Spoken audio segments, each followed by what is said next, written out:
Welcome to Being True Love. This slide is about being true love and being the best version of yourself in communication. If you're watching, please subscribe. So communication is either verbal or nonverbal. So verbal communication, as you likely know, is either spoken or sign language. It can be interpersonal, which is communication with yourself, or it can be interpersonal, which is communication with others. It can also be public communication, such as public speaking or small group communication. Nonverbal includes voice fluctuation, eye contact, your position in the room, facial expressions, and hand gestures. So, what might someone's voice tone communicate to you? That is a nonverbal cue, even though they're speaking in a voice tone. But just think, if I started to talk really loud, that might infer that I'm angry or excited or a number of things. Or if I just begin to speak really lowly and slowly, that also communicates something. So, with that in mind, that is how communication can be nonverbal. One of the ways, one of the many ways.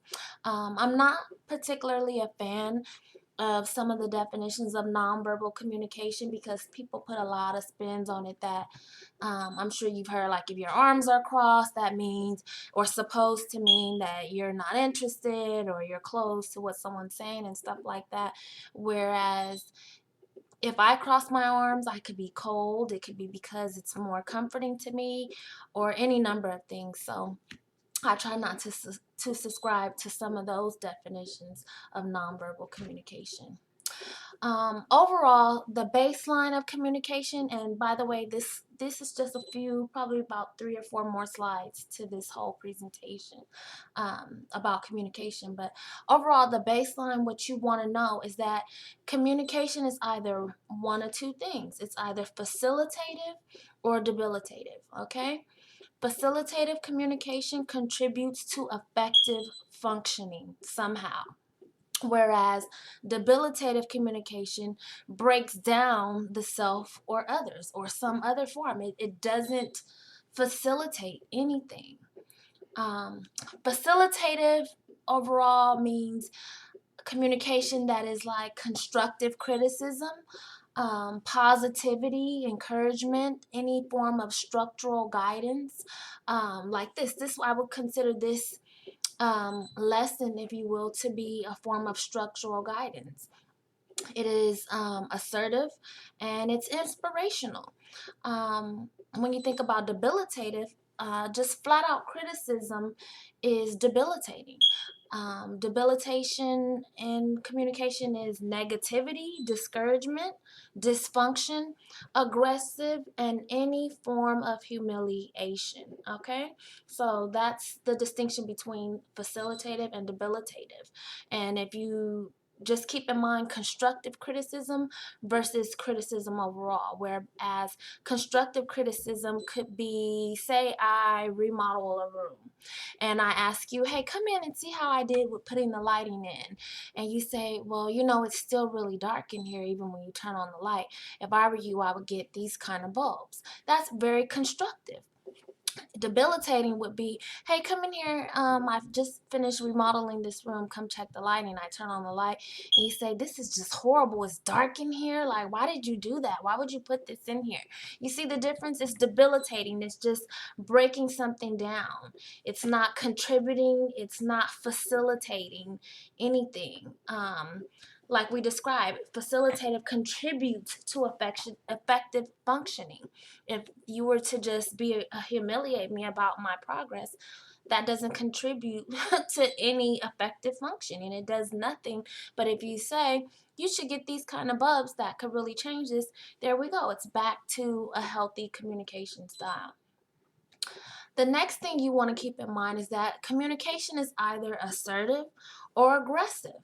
And I'm just going to say right out the bat, there is no room for aggressive communication. There's nothing facilitative about aggressive communication. Assertive communication is communication that delegates or formulates and asserts an idea without humiliation. Aggressive communication is communication that delegates, formulates, and or asserts an idea using humiliation. And you cannot communicate by also humiliating someone. No matter who you are, no matter how good you are going about a task, there's nothing good about communicating in an aggressive manner. Aggression has no place, no room in communication at all. Here's an example. Please wash the dishes. Boom.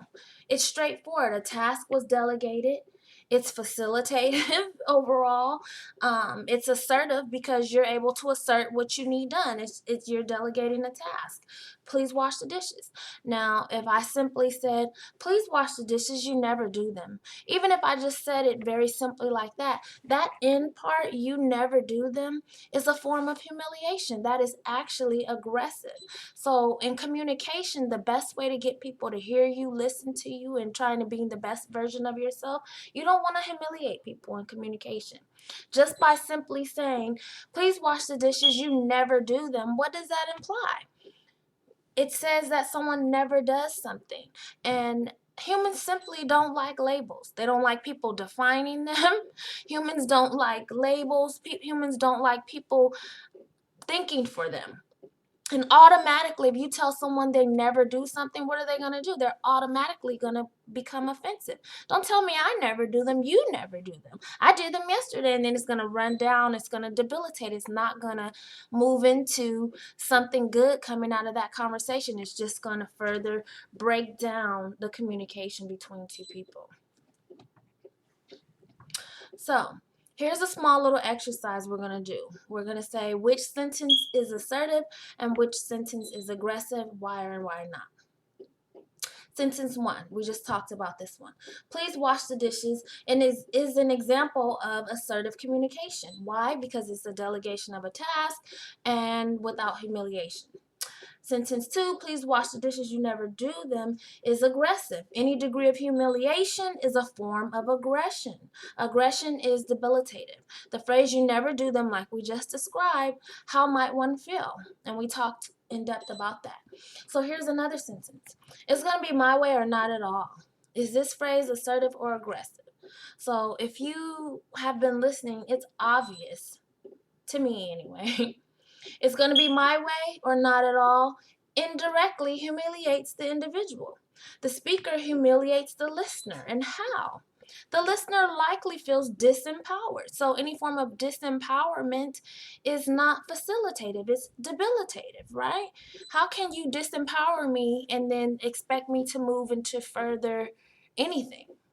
The only way is the speaker's way also, so the speaker did not leave room for an alternative. And anytime you take someone's power away, that's a form of aggression, that's a form of humiliation. So overall, keep in mind that when the student is ready, the teacher appears.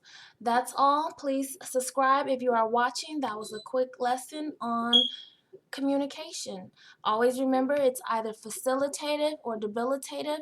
It's either assertive or aggression, and aggression has no room in communication. Thank you for watching, and see you again soon.